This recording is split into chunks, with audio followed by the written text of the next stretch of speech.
In 2019, I orchestrated a research symposium at the University of Houston downtown to commemorate the anniversary of 1619, the year in which about 20 persons of African descent arrived in Jamestown, Virginia, aboard a slave vessel.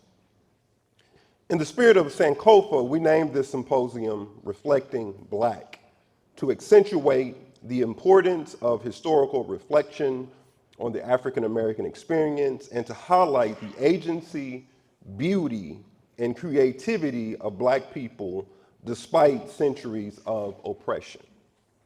The symposium was a success and a major milestone in my career. Today, I hope to inspire us to envision the possibilities that can emerge from this inaugural Black Houston Symposium. Historian Annette Gordon Reed disputes the claim that African American history began in Jamestown. Blacks were in North America prior to 1619. For example, Estebanico was in what would become Texas during the period of Spanish exploration in the 1520s. Around 1565, some Blacks arrived with the Spanish in St. Augustine, Florida. Juan Garrido, a Black conquistador, arrived in the New World in the early 16th century. He accompanied Hernando Cortez in the conquest of Mexico. Gaspar Yenga was an enslaved worker in the sugarcane plantations of Veracruz, Mexico.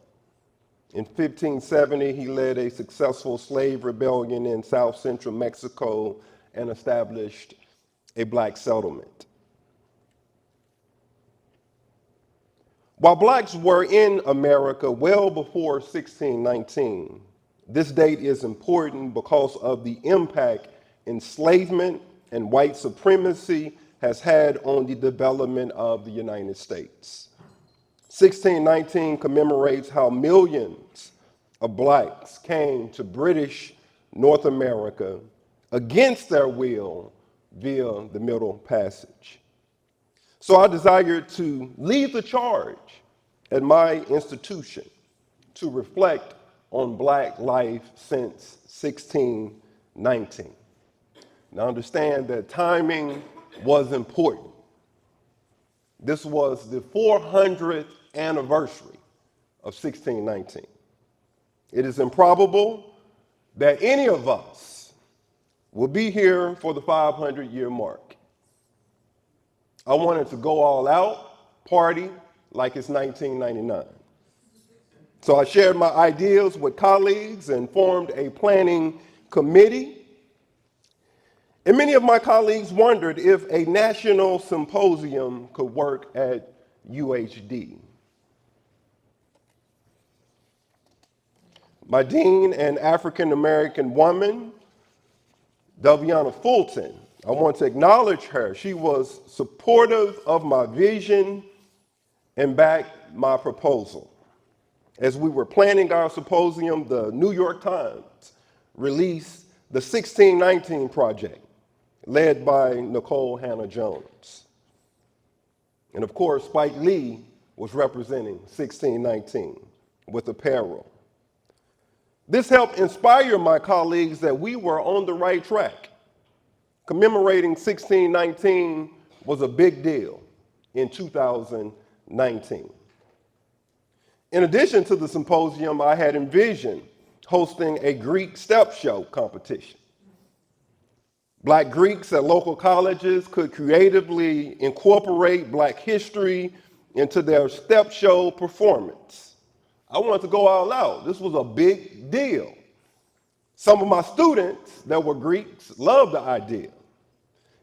But most of my colleagues, however, couldn't quite grasp the step show.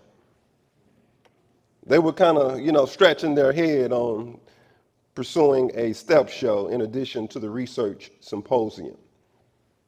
But my inspiration stemmed from my graduate days at Rice. In Circle, Dr. Anthony Penn welcomed students to be creative. And I was a student of Dr. Anthony Penn in the African American religion concentration.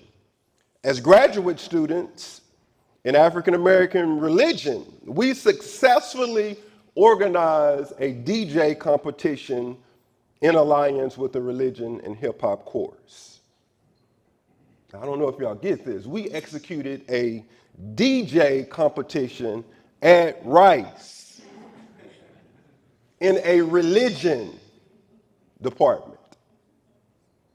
So I believe that a step show was possible. The step show was going to be the sprinkles and the cherry on the top of the research symposium. The symposium would be serious and academic, deep reflection, but the step show would reflect the joy that has helped sustain Blacks throughout American history. I had to compromise and abort the step show. But ultimately, managing the symposium proved to be enough. It was a lot to manage for a first time. Instead of the step show, we exhibited Black visual art during the symposium receptions. For example, this is one of many pieces by UHD professor Floyd Newsom, a world-renowned Black visual artist whose career spans 4 decades. We organized a one-day symposium. Dr. Alexander Bird from Rice University History Department delivered our main keynote address. In partnership with our Center for Latino Studies, Dr. Sanja Lee delivered a keynote on her research regarding Black and Brown coalitions. We concluded with a Black to the Future panel, which consisted of a roundtable conversation between local community leaders and scholars regarding Afrofuturism and the future of Blacks in Houston. To incentivize participation for student panelists, we offered a monetary prize for the best undergraduate and graduate papers, $500 and $1,000 respectively. We received a plethora of proposals, and our committee accepted the best papers. These students won the competition. Darrell Houston from Delaware State traveled all the way to Houston and presented an excellent paper.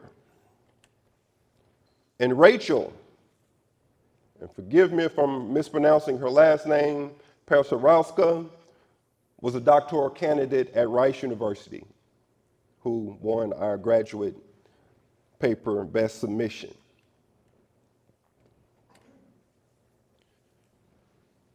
Reflecting Black was a win. Scholars visited our downtown Houston campus from far and near. The success of the symposium bears on the vision for Black Houstons, which similarly aims to bring scholars, activists, and policy influencers and community members together right here in Houston. Our turnout for Reflecting Black and the turnout for Black Houstons proves that Houston is fertile ground for a national Black Studies symposium. Folks will travel to Houston, the 4th largest and the most diverse city in the nation. The H-Town has one of the largest and most diverse populations in the country. Black Houston diversity consists of those who are descendants of enslaved Blacks, of immigrants from diverse African countries, Afro-Caribbeans, Black Hispanics, and multiracial Blacks. The African diaspora is reflected in our religious diversity, Black Catholicism, the various Black church denominations, Santeria, Candomblé, Voodoo exists in Houston. The African diaspora is reflected in the vast array of restaurants, Cool Runnings, Jamaican Grill, The Taste of Nigeria, Blue Nile Ethiopian Restaurant, Peli Peli South African Kitchen. We have renowned soul food establishments that can compete with any in the country. The Breakfast Club. That's probably a line right now. Lucille's Turkey Leg Hut. It's probably a line right now. And so many others.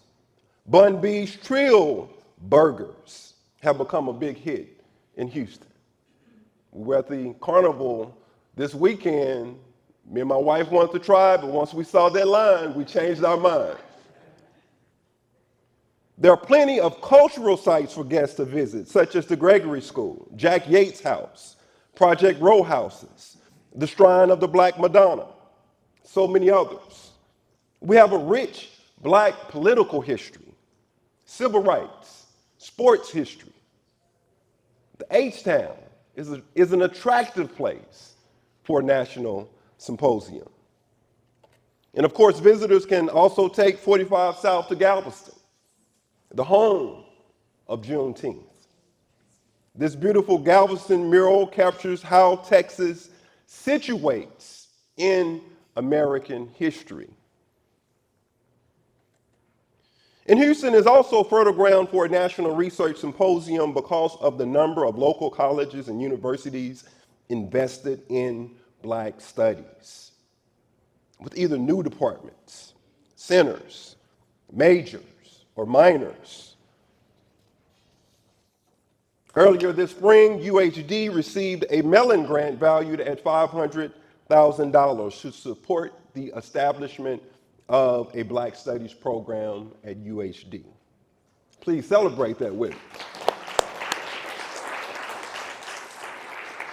Now, many don't know that UHD is separate from the University of Houston main campus. We are a part of the University Houston system, but we are a completely separate and distinct campus.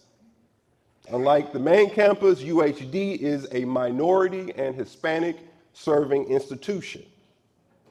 We have a Black president committed to social justice and equity.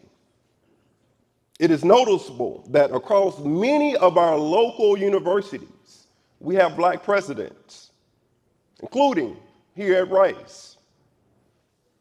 And why is this important? And I learned it as an organizer for the Reflecting Black Symposium. Having the support of upper administration offers major support to pushing and advancing Black studies. The success of Reflecting Black in 2019 revealed to me that there is a need and a demand for this collaborative space for students, for faculty, for community members. There's a need and a demand to be able to network, to collaborate. At the conclusion of the symposium, several students personally expressed warm gratitude for organizing the symposium. They asked, is this something, are we going to continue this and keep it going? And I expressed earlier that this was 400 years and I was going to party like it's 1999, and there was a desire for this to be a one-time event. I met and befriended colleagues at nearby institutions. For example, I developed a relationship with Dr. Michael Rohrster, a sociologist at Prairie View A&M University. He and several of his students and colleagues attended the symposium. Since Reflecting Black, we have maintained contact and continued to collaborate. I could feel and sense that students and guests appreciated the opportunity to be together to commemorate 1619 in Houston. The truth is that it is a challenge to be in community with Black studies scholars across our different campuses. Houston is a big city. We are spread out. Most of our time is invested in academic life, teaching, service, research within our respective institutions. We often network with scholars in conferences related to our disciplines. I'm excited that Black Houstons will help create this needed space for us to network and collaborate. Imagine the scholarship, the creative projects we can produce together in community. Black Houston's also has the potential to help scholars connect with community organizations seeking to advance social justice. Black civic organizations and Black studies scholars, students, can mutually benefit from collaborating together. Historically, Black scholars such as W.E.B. Du Bois, Anna Julia Cooper, Mary McLeod Bethune, Joanne Robinson, others have been engaged scholars involved with social justice groups. In addition to his role as professor, Du Bois was the editor of the NAACP's Crisis magazine. Black civic groups can benefit from our expertise and service, and we need a strong rapport with the community to accurately produce scholarship on Black life in Houston. I'm hopeful that this symposium can help bridge Black studies scholars and students with a wide array of civic and activist groups. This list is only a few examples of potential university-community partnerships. There are a plethora of organizations doing fine work. My final vision with the Reflecting Black Symposium was to produce an edited volume. Critical race studies across disciplines was completed and published in 2021. The book included edited chapters from graduate students who presented at the symposium, as well as established Black studies scholars. Our argument was that CRT, critical race theory, was no longer a methodology restricted to the field of law. The book offers examples of how CRT resonates across multiple academic schools and disciplines. As we were completing the book, the Trump administration started to attack critical race theory. Though Trump lost the 2020 election, several state governors and legislators advanced legislation to ban the teaching of critical race theory in public schools. Our lieutenant governor has vowed to take the next step and ban the teaching of CRT at Texas public colleges and universities, as UHD is a state-funded institution. We know that our Center for Critical Race Studies has a target on its back. The attack on CRT has correlated with disdain for the 1619 Project and with a suspicion and demonization of Black studies. I'm hopeful that this symposium will aid us in closing ranks as Black studies scholars in Houston. Students led protests during the 60s and 70s to establish Black studies programs, Black studies departments. We need to be unified if we are going to safeguard Black studies. Frederick Douglass rightly asserted that those who profess to favor freedom and yet deprecate agitation are men and women who want crops without plowing up the ground. Blacks and their allies have had to fight to obtain freedom. We must yet fight to maintain the freedoms that we have won. Angela Davis rightly asserted that freedom is a constant struggle. To struggle effectively, we must close ranks. Please join me in applauding the conference organizers, especially Dr. Portia Hopkins.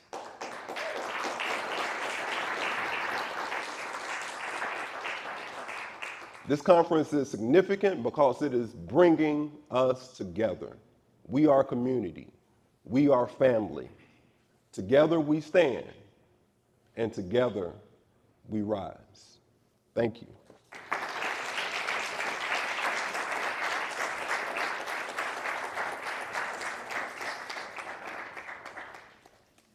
First, let me say thank you so much to Dr. Portia Hopkins and Dr. Maya Rain for thinking of me for this opportunity. I lived for years and years on the East Coast, and I would always tell people very proudly that I'm from Houston, the home of Barbara Jordan, Beyonce, and me. And they would be like, well, I don't know you well enough to say, but I'm not sure that Barbara Jordan and Beyonce should be in the same category. I was like, that's because you ain't from Houston. If you did, you would know. You would understand. Okay. So I was born and raised in Houston and spent half of my adult life living in other parts of the country. And I've been back for 4 years working at my alma mater. And the only way that I can sort of explain the experience is that every day I get to walk in my full adult self and teach students who were me 30 years ago. And then periodically, as I'm walking across campus, I get these sort of amazing flashbacks to my own youth in this same place. I remember a person I was standing next to this place with. I remember all of those things. And I hope in that moment that my fully adult self is kinder to me. I don't know what to do there. Just keep going. All right then. If you see something, run. I will not be offended. Hopefully my fully adult self is kinder to me and allows me more grace and is more honest about the ways I mess things up and about the ways that things were simply not that bad. Oh, okay. They don't put that on the calendar at all, do they? Otherwise, they wouldn't, I guess, I don't know. Anyway, I find myself, since I've moved back to Houston, that I've been doing this with the city as well. And so I want to talk to you very quickly about geography and race. In fact, I would like you to travel with me through my Houston and how it has shaped my assessments of race and racial justice, and as a way to begin what I hope is a fruitful conversation about Black Houston, or in fact, Black Houstons. It is my most familiar and my favorite place. All right, I don't know what to do about that. So in 1973, my twin sister and I, imagine wonderful photos in the background. In 1973, my twin sister and I were born in Jefferson Davis Hospital on Allen Parkway. It was there, Allen Parkway. We were my mother's 5th and 6th children and were born in the middle of my parents' divorce. I don't know if she wants me to tell you that, but she ain't here. So there you go, in the middle of my parents' divorce. Growing up, I would learn that many of my friends, mostly Black and Latino, were born there as well. By the 1970s, it was a community hospital where poor women like my mother gave birth.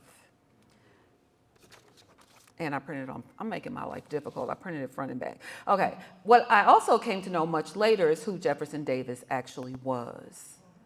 I had been born in a hospital that had been named after the President of the Confederacy, who famously declared that African slavery, as it exists in America, is a moral, social, and political blessing.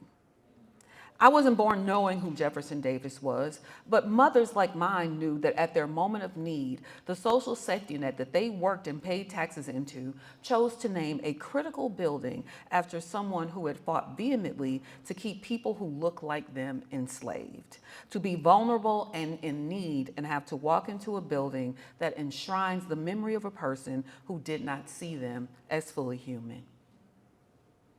I was brought home to the Sunnyside section of Houston, the oldest Black settlement in the southern part of Houston. Settled by free and enslaved Black people in the 1860s, it has been a site of disinvestment and chemical dumping and was once listed in the 25 most dangerous neighborhoods in America, which I find hard to believe because I feel like I've been to some pretty dangerous neighborhoods, and really are they called Sunnyside? But all right, whatever.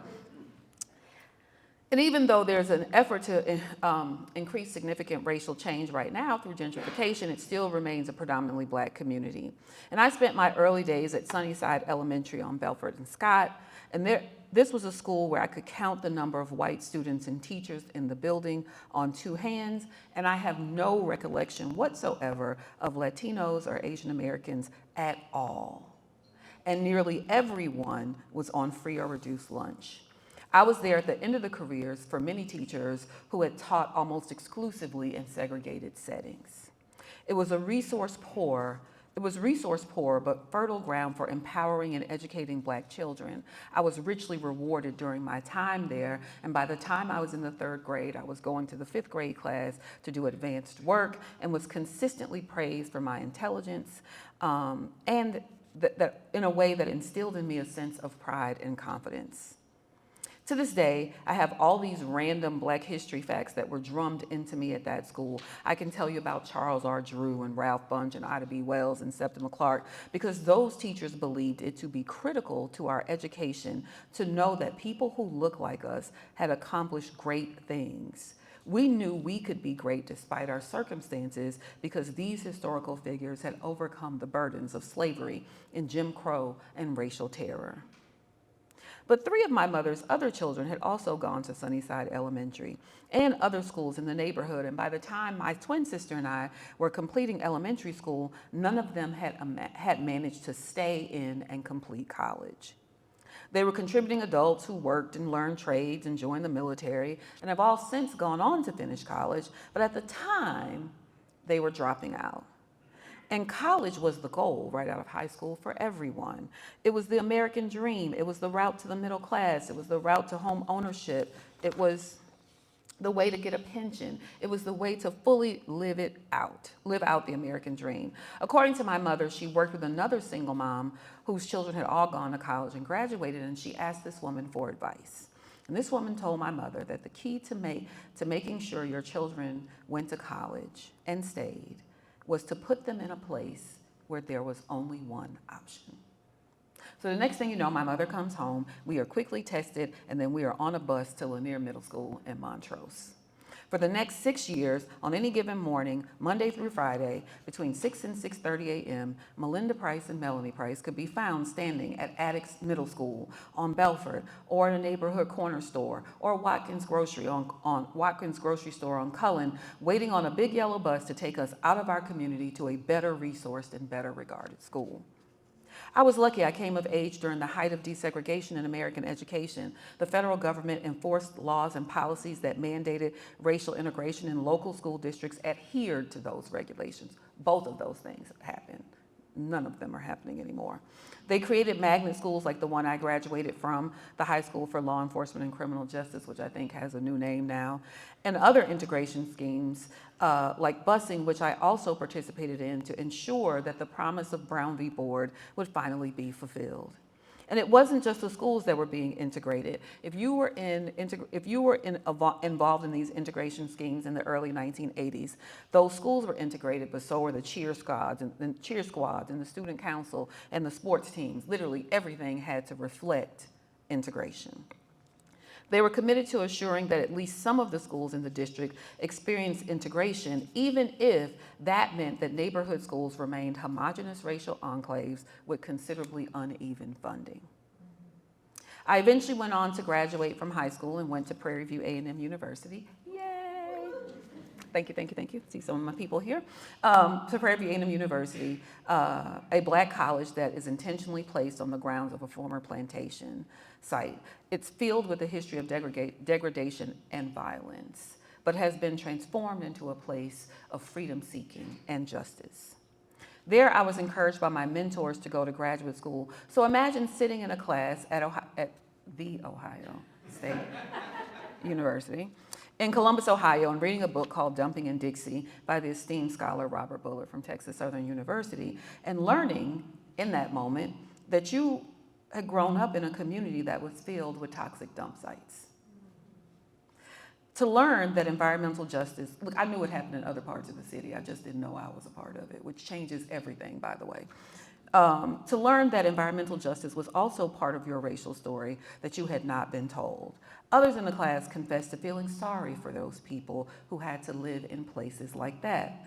I was so shocked I couldn't even say out loud that I knew these spaces intimately. This is not a straight line history. These are just snapshots of moments where public policy and laws regarding race significantly and directly impacted my life outcomes. Almost as soon as racial integration efforts appear to be working, that is, more students of color entering college and entering high-paying professions, there was an organized backlash, an organized effort to undo important civil rights gain, a very public backpedaling in integration efforts. One of the most striking reasons why white parents expressed, also this is connected to CRT too, one of the most striking reasons why white parents expressed vehement distaste for integration was their unwillingness to submit their children to the very thing that I was doing. I was getting up at an unreasonable hour to get on a bus to travel far from home to be educated. This led to court cases, protests, flights to suburbia, an uptick in the establishment of private schools that are often referred to as academy schools. I want to be clear in the things that I'm saying, that I've had a good and nurturing life, lest you get this twisted, as they say. I love the community I was raised in. I spend a lot of time there still. If you take anything else from this narrative, then you have misunderstood what I'm trying to say. But I want to say that I have moved through the city of Houston like a racial migrant in search of better opportunity. What I learned in implicit and explicit ways as a child in this city is that the process